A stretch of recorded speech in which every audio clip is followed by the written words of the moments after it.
कैसे हैं? मैं दीपक शर्मा अपने ऑनलाइन चैनल पे आपका बहुत बहुत स्वागत करता हूं। आज हम विद्युत रासायनिक सेल के आगे पढ़ेंगे। लास्ट लेक्चर में हमने क्या पढ़ा था? आपका विद्युत रासायनिक सेल क्या होता है और उसके कितने प्रकार होते हैं और उन दोनों में अंतर भी हमने देख लिया था। ठीक है, अब हम कुछ परिभाषाओं के बारे में बात कर लेते हैं जो विद्युत रासायनिक सेल में होती हैं। ठीक है, सबसे पहले आपका आता है विद्युत वाहक बल। विद्युत वाहक बल, ठीक है, क्या होता है? किसी सेल के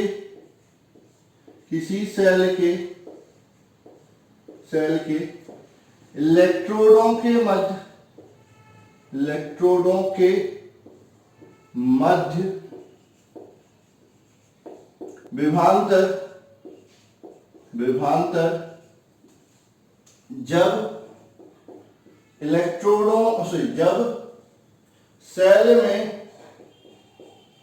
सेल से कोई धारा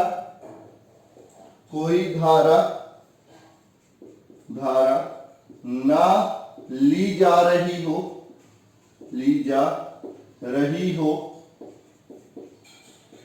अर्थात सेल खुले परिपथ में हो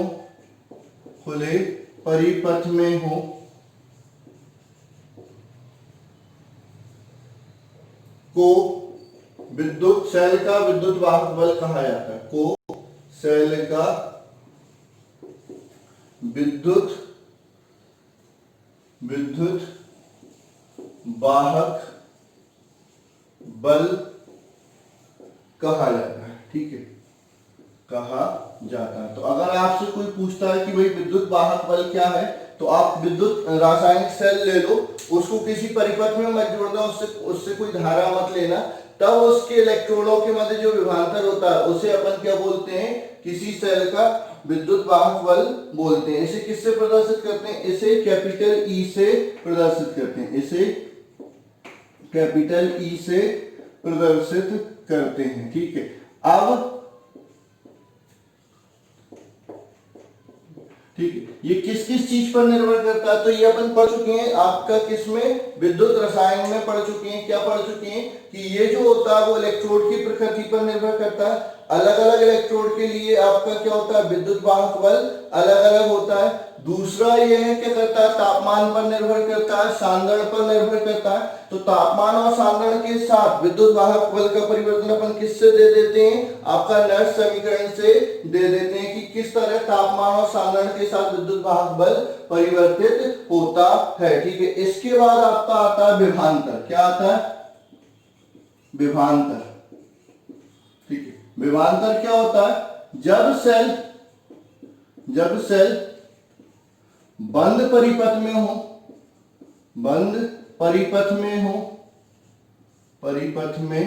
हो या सेल से विद्युत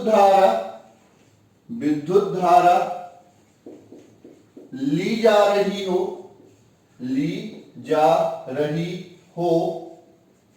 तो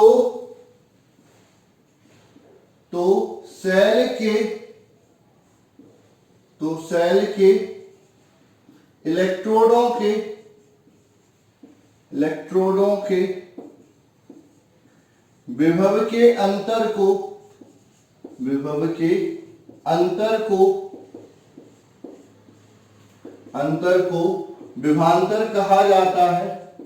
विभवांतर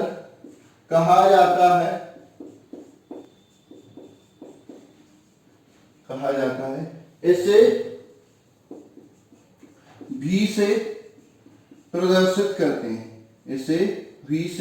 प्रदर्शित करते हैं। ठीक है, तो आपका क्या होता है? विभवांतर क्या होता है कि भाई सेल अब खुले परिपथ में नहीं है, सेल किसमें है? बंद परिपथ में, मतलब इसमें एक निश्चित मात्रा में धारा प्रवाहित की जा रही है। तो जब सेल में आपका एक निश्चित मात्रा में धारा प्रवाहित की जाती है तो उस समय इलेक्ट्रोडों के विभव का अंतर क्या कहलाता है? आपका विभवांतर कहलाता है। और इसको किससे प्रदर्शित करते हैं बेटा?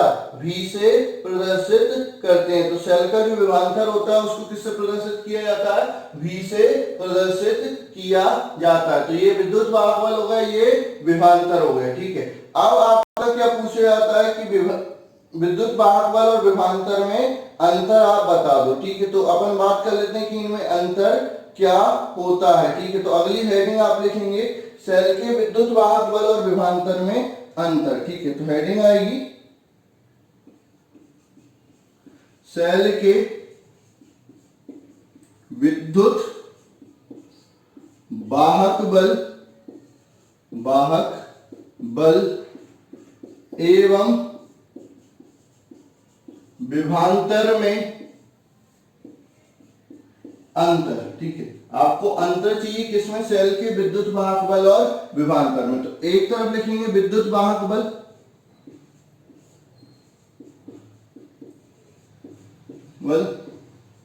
दूसरा लिखेंगे विभवांतर। ठीक है, पहला पॉइंट आएगा जब सेल खुले परिपथ में हो, खुले परिपथ में हो तो इलेक्ट्रोड के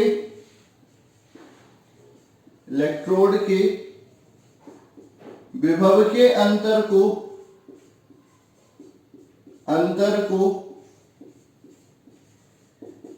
विद्युत वाहक बल कहा जाता है। विद्युत वाहक बल कहा जाता है। ठीक है, तो आपका क्या होना चाहिए? सेल खुले परिपथ में होना चाहिए। ठीक है, यहां पर क्या आएगा? जब सेल बंद परिपथ में हो, बंद परिपथ में हो तो जब सेल बंद परिपथ में हो तो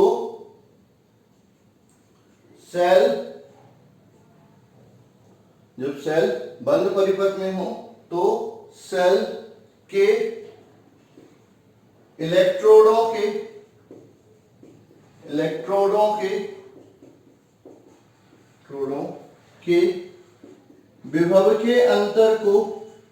विभव के अंतर को विभवांतर कहते हैं।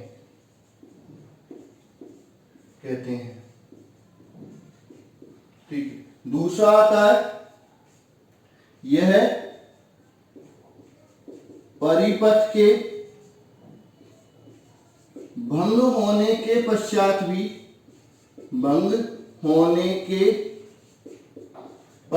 भी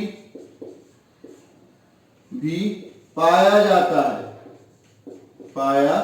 है। ठीक है, आपका सर्किट ब्रेक हो गया तो भी आपका क्या पाया जाएगा? विद्युत वाहक बल पाया जाएगा। ठीक है, यहां पर आपका क्या हो जाएगा? यह परिपथ के भंग होने के पश्चात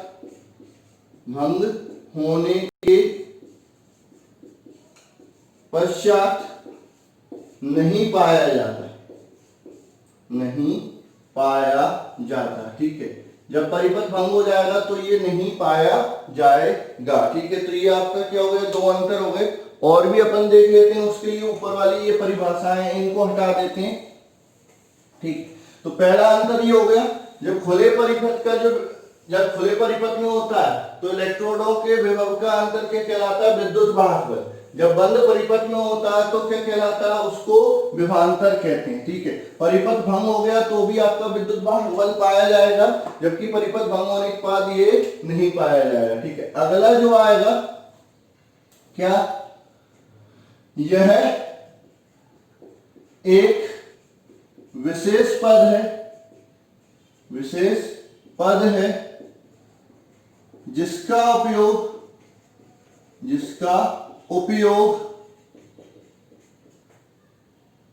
ऊर्जा के स्रोत जैसे सेल एवं जनित्र के लिए किया जाता है, जनित्र के लिए किया जाता है। ठीक है, तो ये आपका क्या है, एक विशेष पद है जिसका उपयोग अपन किसके लिए करते हैं, आपका जैसे जो भी ऊर्जा के स्रोत है जिनसे हमको ऊर्जा मिलने वाली है, जैसे आपका विद्युत रासायनिक सेल हो गया या जनित्र हो गया, तो उनके विभवांतर को जनरली हम क्या बोलते हैं, विद्युत वाहक बल ही बोलते हैं। तो आपका जो विद्युत वाहक बल है आपको समझ में आ जाना चाहिए कि विद्युत वाहक बल क्या होता है। ठीक है, एक विशेष पद होता है जिसका उपयोग अपन किसके लिए करते हैं, ऊर्जा के स्रोत जैसे जनित्र आदि के लिए अपन इनका उपयोग करते हैं। ठीक है, तो ये बात आपकी क्लियर हो जानी चाहिए कि भाई जनित्र मतलब विद्युत वाहक बल एक विशेष पद है जिसका उपयोग विशेष जगहों पर किया जाता है। ठीक है, यह एक सामान्य पद है, यह एक सामान्य पद है जिसका उपयोग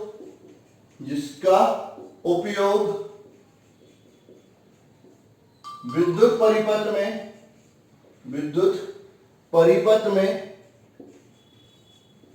में किन्हीं भी दो बिंदुओं के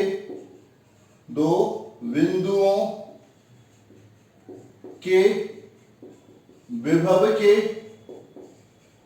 अंतर के लिए किया जा सकता है। ठीक है, ये एक सामान्य पद है, इसको कहीं पर भी उपयोग कर सकते हैं। ठीक है, चौथा होता है इसका मान परिपथ के प्रतिरोध पर निर्भर नहीं करता। ठीक है, जो विद्युत वाहक बल है उसका मान परिपथ के प्रतिरोध पर निर्भर नहीं करता। ठीक है, यहां पर इसका मान परिपथ के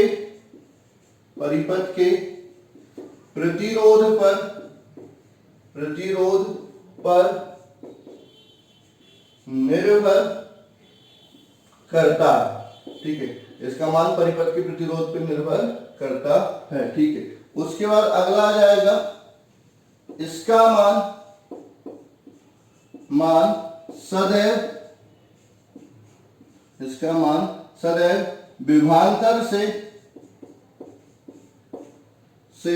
ज्यादा होता है। ठीक है, और इसका मान विभवांतर से इसका मान विद्युत वाहक बल से कम होता है।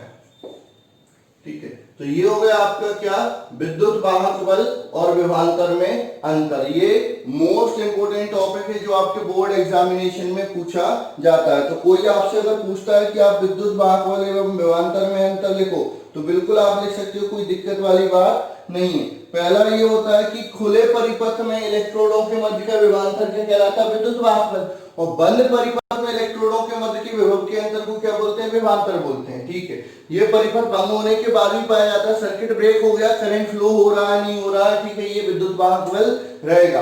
परिपथ भंग होने के बाद ये नहीं पाया जाता है। ठीक है, ये क्या है, एक विशेष पद है जिसका उपयोग ऊर्जा के स्रोत जहां से हमको एनर्जी मिल रही उसके लिए करते हैं, जैसे सेल एवं जनित्र के लिए करते हैं। ये एक सामान्य पद है, इसका उपयोग हम कहीं पर भी कर सकते हैं, यानी परिपथ के दो बिंदुओं के विभव के अंतर के लिए भी हम इस पद का उपयोग कर सकते हैं। ठीक है, उसके बाद इसका मान परिपथ के प्रतिरोध पर निर्भर नहीं करता, जबकि इसका मान परिपथ के प्रतिरोध पर निर्भर करता है। इसका मान सदैव विभवांतर से ज्यादा होता है और इसका मान विभवांतर से कम होता है। तो ये आपका अंतर हो जाता है सेल के विद्युत वाहक बल एवं विभवांतर में। ठीक है, अब अपन बात करते हैं किसकी, आंतरिक प्रतिरोध की। ठीक है, अगली हेडिंग लिखेंगे आंतरिक प्रतिरोध क्या होता है, वो किन किन कारकों पर निर्भर करता है, ये अपन पढ़ लेते हैं। तो अगली हेडिंग आती है सेल का आंतरिक प्रतिरोध।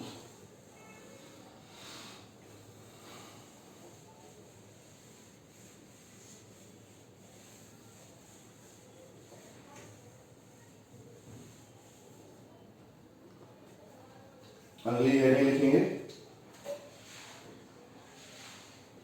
सेल का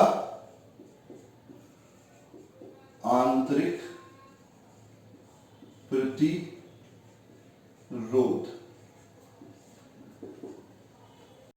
ठीक है, किसी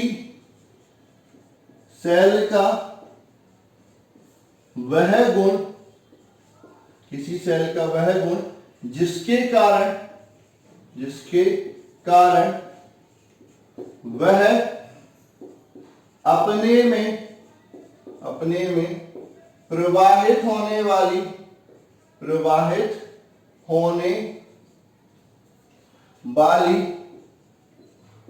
धारा का विरोध करती है उसे सेल का आंतरिक प्रतिरोध कहते हैं। आंतरिक प्रतिरोध कहते हैं। ठीक है, तो आपका क्या होता है, सेल के अंदर बहुत सारी चीज रहती हैं, विद्युत अपघट्य रहता है, इलेक्ट्रोड रहते हैं। तो जब धारा प्रवाहित करते हैं तो ये विद्युत अपघट्य और इलेक्ट्रोड धारा के प्रवाह का क्या करते हैं, विरोध करते हैं। तो वह गुण जिसके कारण धारा के प्रवाह का विरोध होता है उसे अपन क्या बोलते हैं, आपका सेल का आंतरिक प्रतिरोध कहा जाता है। क्या कहा जाता है, सेल का आंतरिक प्रतिरोध कहा जाता है। अब बात आती है किसी सेल का आंतरिक प्रतिरोध किन किन चीजों पर निर्भर करता है। अगर आपसे कोई पूछता है कि सेल का आंतरिक प्रतिरोध किस किस चीज पर निर्भर करता है, तो उनके बारे में अपन डिस्कस कर लेते हैं कि जो सेल का आंतरिक प्रतिरोध होता है वो निम्न कारकों पर निर्भर करता है। ठीक है, तो अगली आइडिया आती है सेल के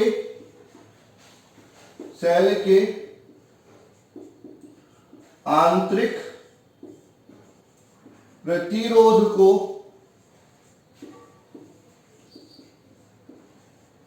प्रभावित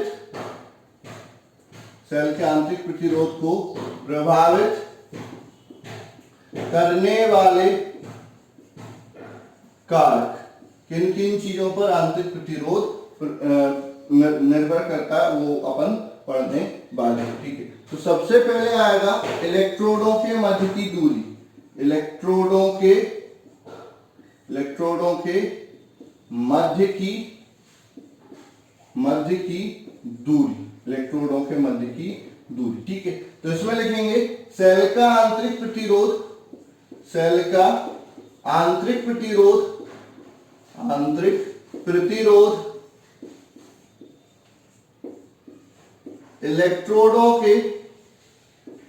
इलेक्ट्रोडों के मध्य की दूरी के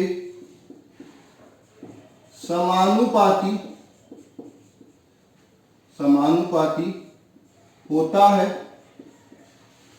है, अर्थात दूरी बढ़ाने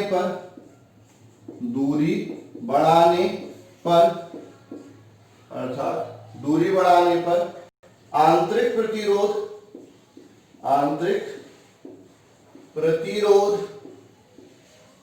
बढ़ जाता है। दूरी बढ़ाने पर आंतरिक प्रतिरोध बढ़ जाता है। ठीक है, दूसरा आपका आएगा इलेक्ट्रोडों के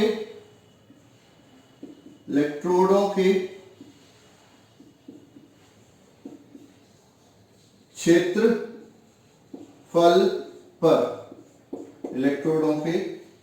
पर, तो सेल का आंतरिक प्रतिरोध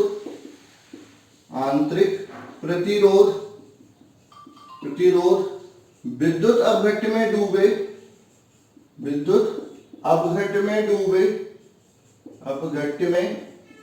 डूबे इलेक्ट्रोड के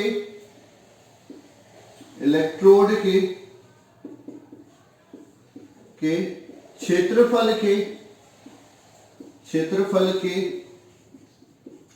व्युत्क्रमानुपाती होता है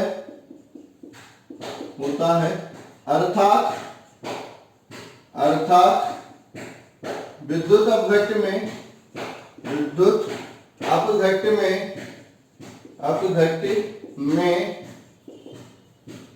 इलेक्ट्रोडों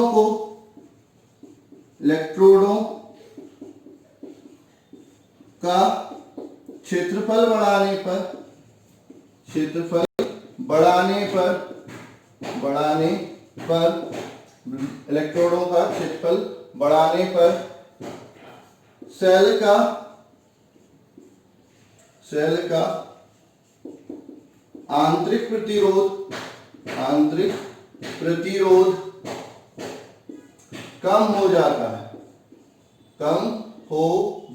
ठीक है, यानी आपका जो आंतरिक प्रतिरोध है, सेल के इलेक्ट्रोड का जो आंतरिक प्रतिरोध है वो इलेक्ट्रोड के क्षेत्रफल के व्युत्क्रमानुपाती। कौन सा क्षेत्रफल? जो विद्युत अपघट्य में डूबा हुआ है, कुल क्षेत्रफल पे नहीं, जितना क्षेत्रफल डूबा हुआ। अगर आपने पूरा बाहर निकाल के रखा, जरा सा डुबाया है, तो आपका प्रतिरोध क्या होगा? बहुत ज्यादा हो जाएगा। और अगर आप पूरा डुबो देते हो तो आपका क्या हो जाएगा? प्रतिरोध कम हो जाएगा। तो आपका जो इलेक्ट्रोड का सेल का जो आंतरिक प्रतिरोध है वो इलेक्ट्रोड के क्षेत्रफल के क्या होता है? व्युत्क्रमानुपाती होता है। यानी क्षेत्रफल बढ़ाने पर आंतरिक प्रतिरोध क्या हो जाता है? आपका कम हो जाता है। ठीक है, तीसरा आपका आता है इलेक्ट्रोड की प्रकृति पर। तीसरा आपका आएगा इलेक्ट्रोड एवं विद्युत अपघट्य की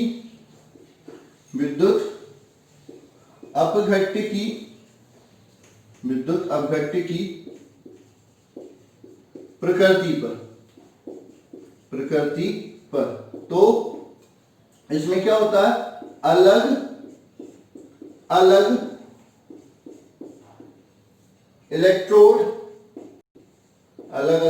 इलेक्ट्रोड एवं विद्युत अपघट्य के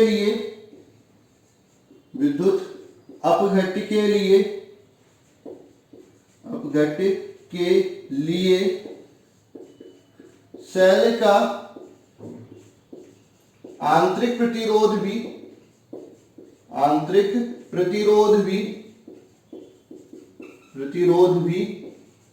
अलग अलग होगा। ठीक है, यानी आप इलेक्ट्रोड बदल दोगे या विद्युत अपघट्य बदल दोगे तो आपका सेल का आंतरिक प्रतिरोध भी क्या हो जाएगा? बदल जाएगा। तो पहला इलेक्ट्रोड की मध्य की दूरी पर निर्भर कर रहा है, तो उसके अनुक्रमानुपाती जितनी ज्यादा दूरी होगी उतना ज्यादा आपका आंतरिक प्रतिरोध होगा। दूसरा आपके इलेक्ट्रोड के क्षेत्रफल के व्युत्क्रमानुपाती होता है, यानी आपका विद्युत अपघट्य में क्षेत्रफल ज्यादा होगा तो आंतरिक प्रतिरोध भी क्या हो जाएगा? ज्यादा हो जाएगा। तीसरा आपका इलेक्ट्रोड एवं विद्युत अपघट्य की प्रकृति पर। अलग अलग इलेक्ट्रोड एवं अलग अलग विद्युत अपघट्य के लिए आंतरिक प्रतिरोध भी क्या हो जाएगा? अलग अलग हो जाएगा। ठीक है, उसके बाद जो चौथा आता है वो क्या आता है? आपका तापमान पर। ठीक है, तो तापमान बढ़ाने पर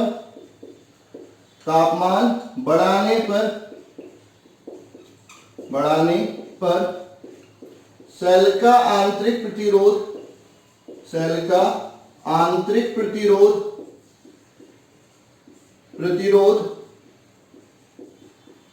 कम हो जाता है। ठीक है, तो तापमान बढ़ाओगे तो सेल का आंतरिक प्रतिरोध कम हो जाएगा। तो ये सेल का आंतरिक प्रतिरोध हो गया और उसको प्रभावित करने वाले कारक हो गए। अब अपन बात करते हैं किसी सेल के विद्युत वाहक बल एवं विभवांतर में संबंध। ठीक है, तो सेल को प्रदर्शित कैसे करते हैं वो भी मैं आपको इसी में बता देता हूं।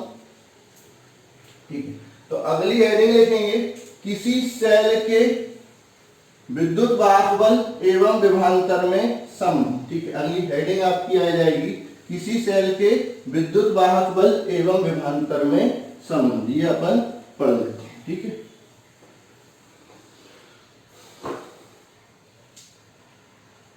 किसी सेल के विद्युत वाहक बल एवं विभवांतर में संबंध। किसी सेल के विद्युत वाहक बल एवं विभवांतर में संबंध। तो सेल को प्रदर्शित कैसे करते हैं? एक बड़ा डंडा और एक छोटा डंडा, ठीक है, ये सेल बताता है, और उसमें छोटा सा प्रतिरोध लगा दो तो वो आंतरिक प्रतिरोध बताता है, ठीक है। माना कि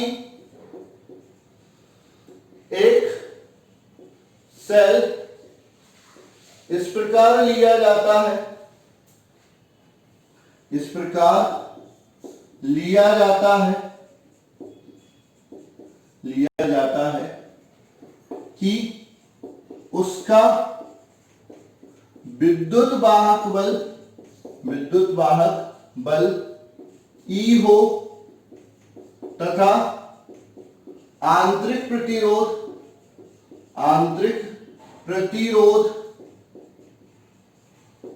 स्मॉल r हो तथा उसे बाह्य प्रतिरोध कैपिटल R के परितः, बाह्य प्रतिरोध कैपिटल R के परितः लगाया जाता है, ठीक है। तो हमने क्या किया, ये एक सेल ले लिया, सेल को इस तरह से प्रदर्शित करते हैं, ये इसका विद्युत वाहक बल E हो गया, इसका आंतरिक प्रतिरोध स्मॉल r हो गया। इसको हम किसके परितः लगा रहे हैं? एक बाह्य प्रतिरोध कैपिटल R के परितः लगा रहे हैं, ठीक है। अब इसको लगाने से यहां पर आपको क्या मिलेगा? विभवांतर मिल जाएगा V, ठीक है। तो ये विभवांतर इसके इलेक्ट्रोड के मध्य का विभव का अंतर और इसके परितः विभव का अंतर दोनों बराबर हो जाएगा, ठीक है। अब सेल में प्रवाहित होने वाली धारा, सेल में कितनी धारा प्रवाहित होगी, ठीक है। तो I बराबर कुल विद्युत वाहक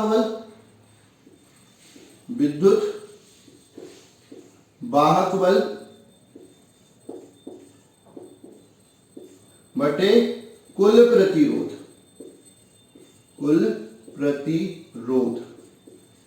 ठीक है। तो यहां से I बराबर E बटे R प्लस स्मॉल r, इसको इधर ले जाओ तो I गुणित R प्लस स्मॉल r बराबर E, अंदर गुणा कर देता हूं तो IR plus I small r बराबर E, ठीक है। ओम के नियम से, ठीक है, क्या होता है? V बराबर IR, ठीक है। तो ये इसको क्या लिख दूंगा? V plus I small r बराबर E, तो V बराबर क्या हो जाएगा? E minus IR। तो यहां से ये क्लियर हो गया कि जो आपका विभवांतर होता है वो सेल के विद्युत वाहक बल से कम होता है। ये विद्युत वाहक बल ज्यादा, विभवांतर कम है। लेकिन ये कब? जब सेल को अनावेशित किया जाता है, यानी सेल से धारा ली जाती है। विस्तार करके लिखेंगे, जब सेल को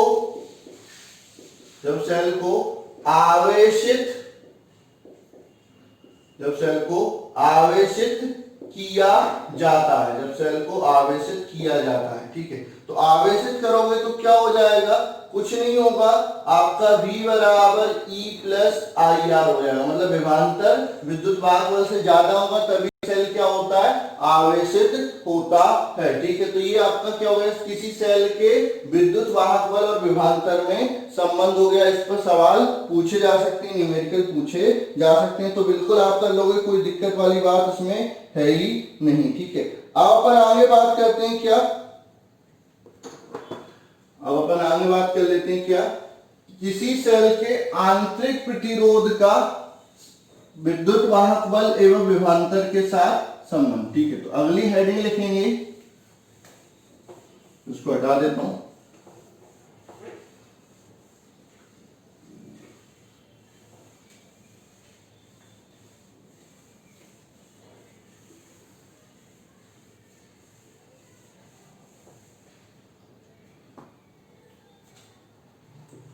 किसी सेल के आंतरिक प्रतिरोध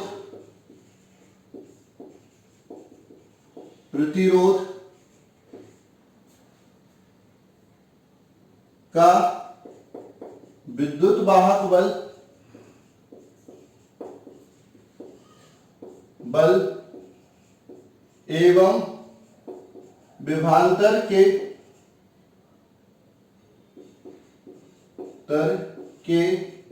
साथ संबंध। ठीक है, या फिर सीधा ऐसा बोल सकते हैं किसी सेल के आंतरिक प्रतिरोध के लिए व्यंजक, आंतरिक प्रतिरोध का सूत्र क्या होगा वो आपको निकालना है। ठीक है, तो माना कि एक सेल जिसका विद्युत वाहक बल E है तथा आंतरिक प्रतिरोध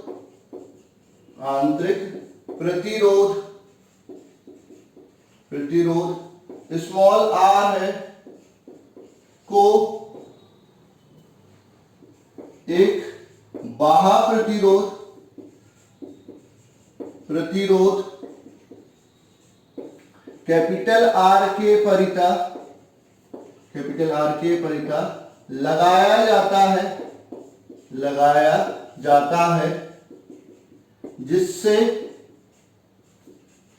उसमें विभवांतर भी उत्पन्न हो जाता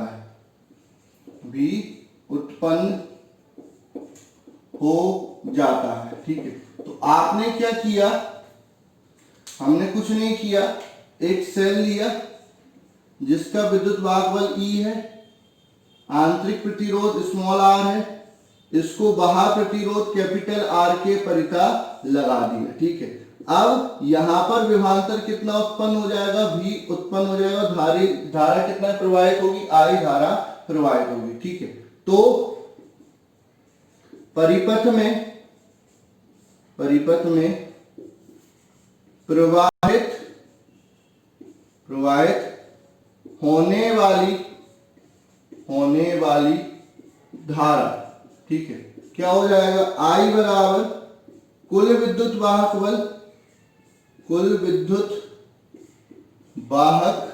बल बटे कुल प्रतिरोध। तो यहां पर क्या हो जाएगा, I बराबर E बटे R प्लस स्मॉल r।